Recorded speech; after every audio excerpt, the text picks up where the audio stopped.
Bonjour à tous et bienvenue sur ma chaîne, je suis ravie de vous retrouver pour un book haul. Il s'agira des book hauls des mois d'octobre et novembre.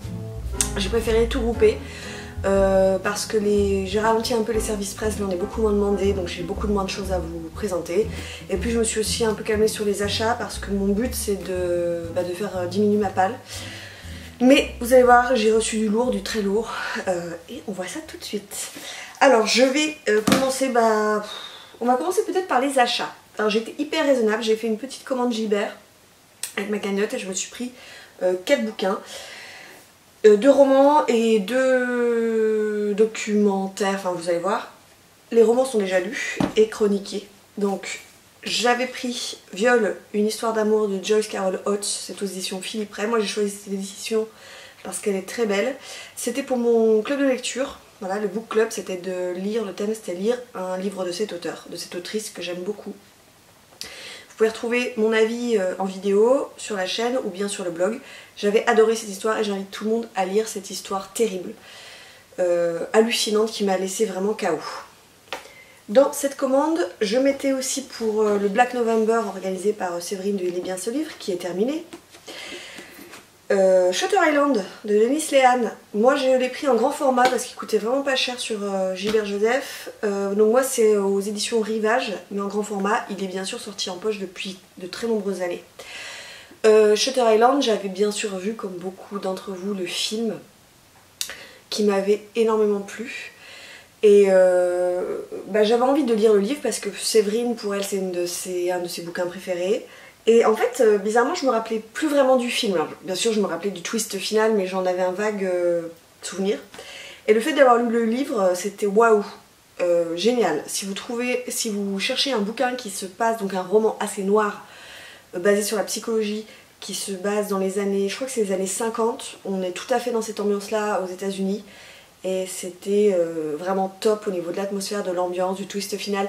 Même si je m'en rappelais un peu, ça n'a rien gâché à ma lecture. Voilà, j'ai apprécié, c'était une excellente lecture, je la recommande vraiment. Pareil, je l'ai chroniqué en vidéo sur le blog. Alors, ensuite, donc, j'avais lu La fabrique de poupées d'Elizabeth McNeill, c'est aux éditions Presse de la Cité, si vous vous en rappelez. Je l'ai chroniqué sur le blog et sur la chaîne. J'avais beaucoup aimé ce bouquin qui parlait en fait du mouvement pictural pré-raphaélite, c'est un mouvement anglais que j'adore.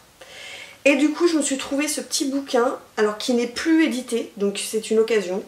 Les pré-raphaélites, un modernisme à l'anglaise, c'est de Laurence Descartes et c'est aux éditions Gallimard dans leur petite collection découverte.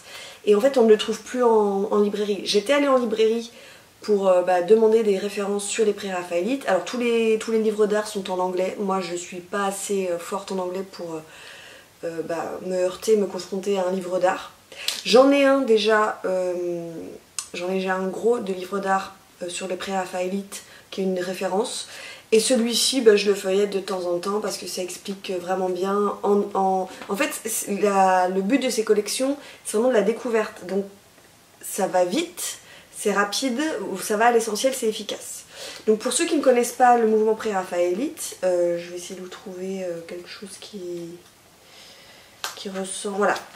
Bon, ça c'est l'Ophélie, je crois que c'est Millet si je vous dis pas de bêtises, c'est hyper connu quoi.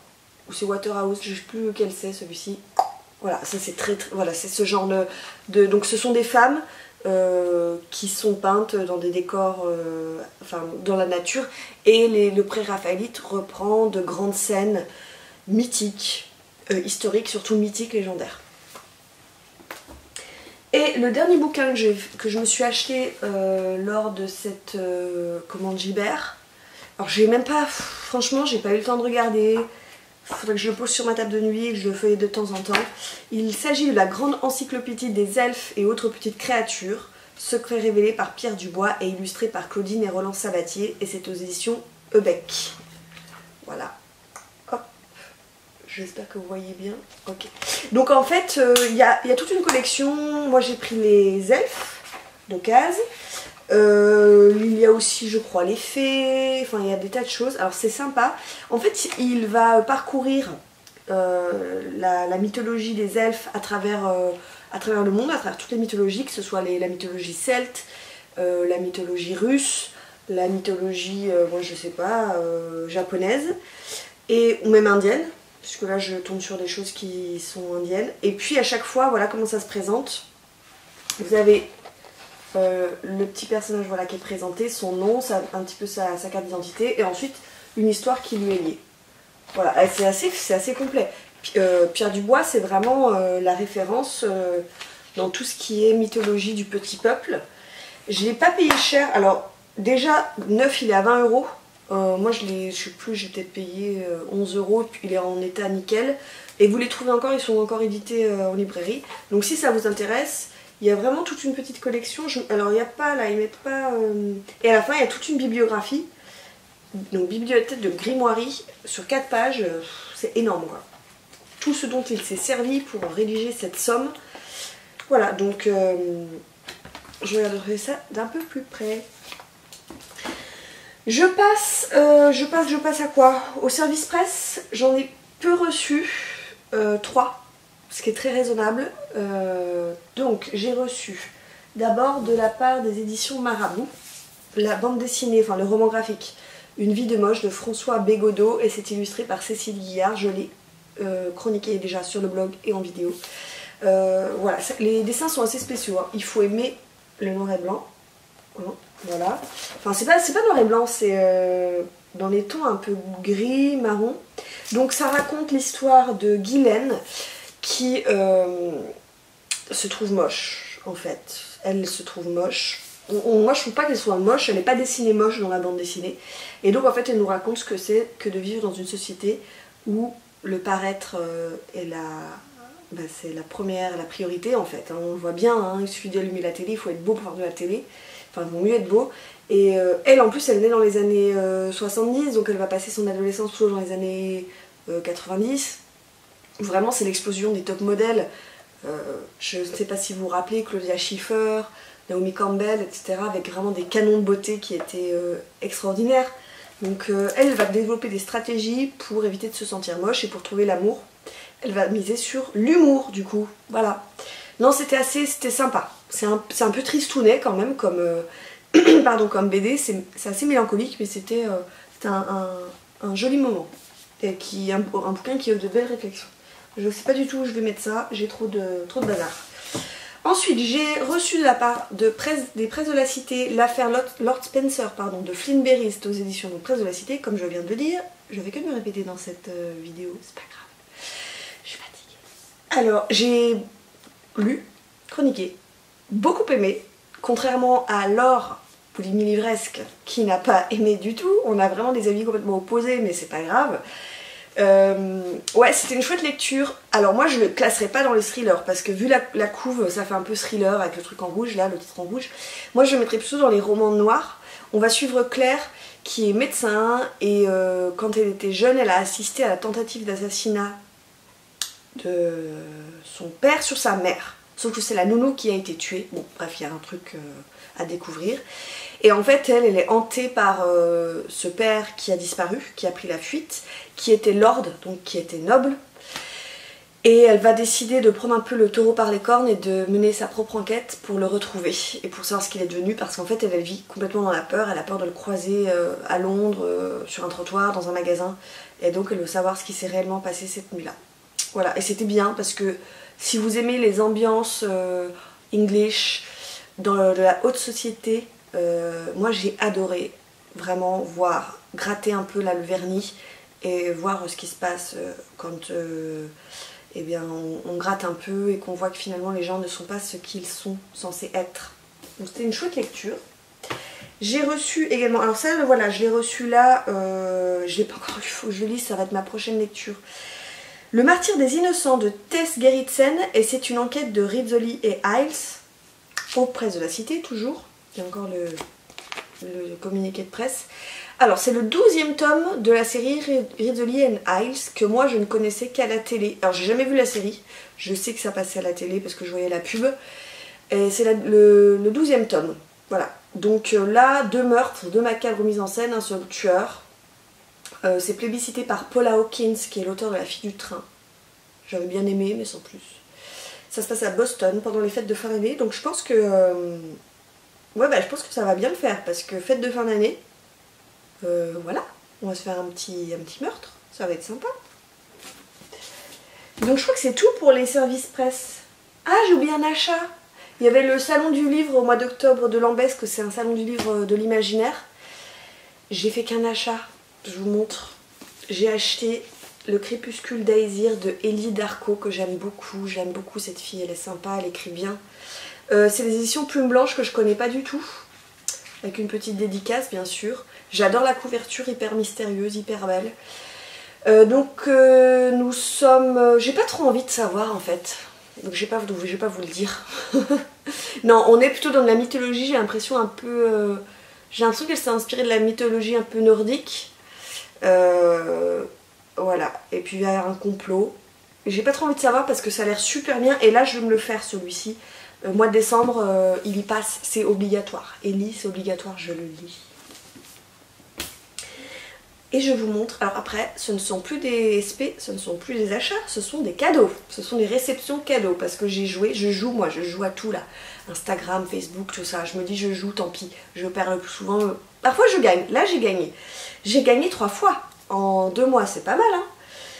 Alors, de la part, donc ça c'était Bulle de lecture si je ne me trompe pas, sur son compte Insta,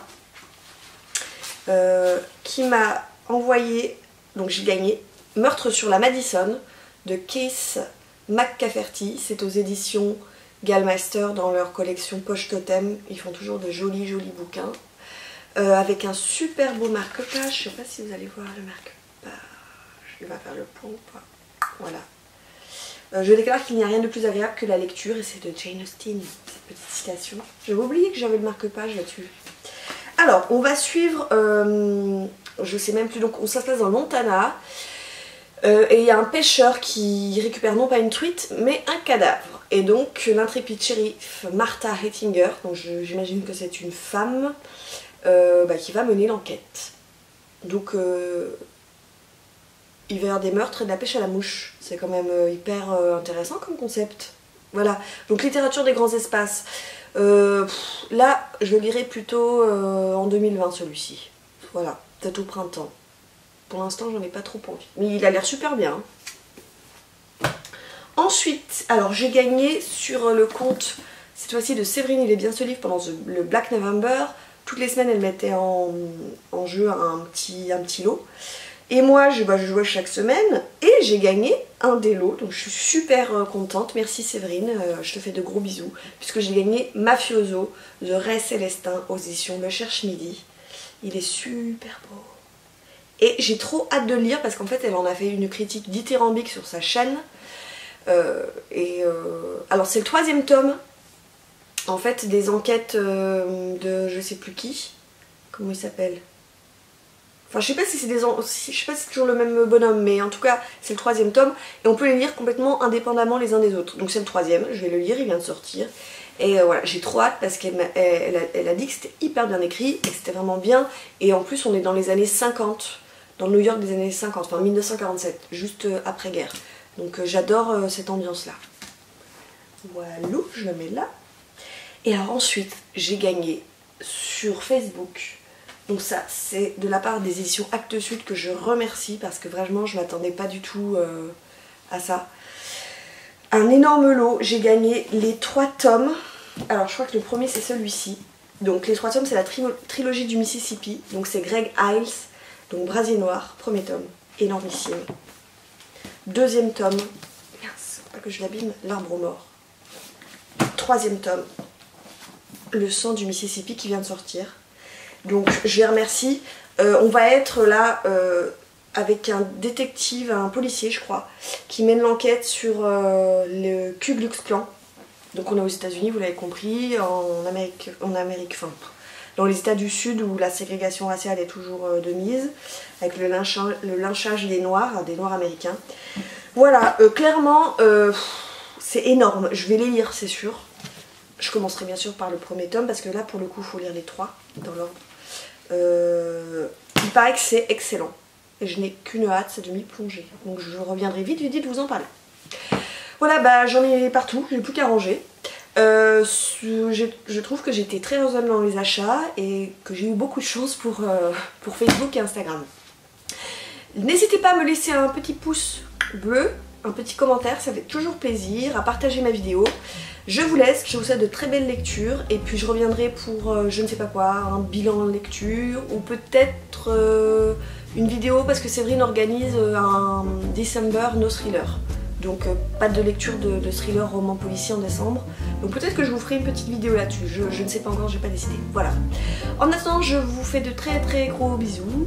Passez un très bon week-end, une très bonne semaine. Je ne sais pas quand est-ce que cette vidéo sera en ligne. Et en tout cas, lisez. À bientôt. Ciao.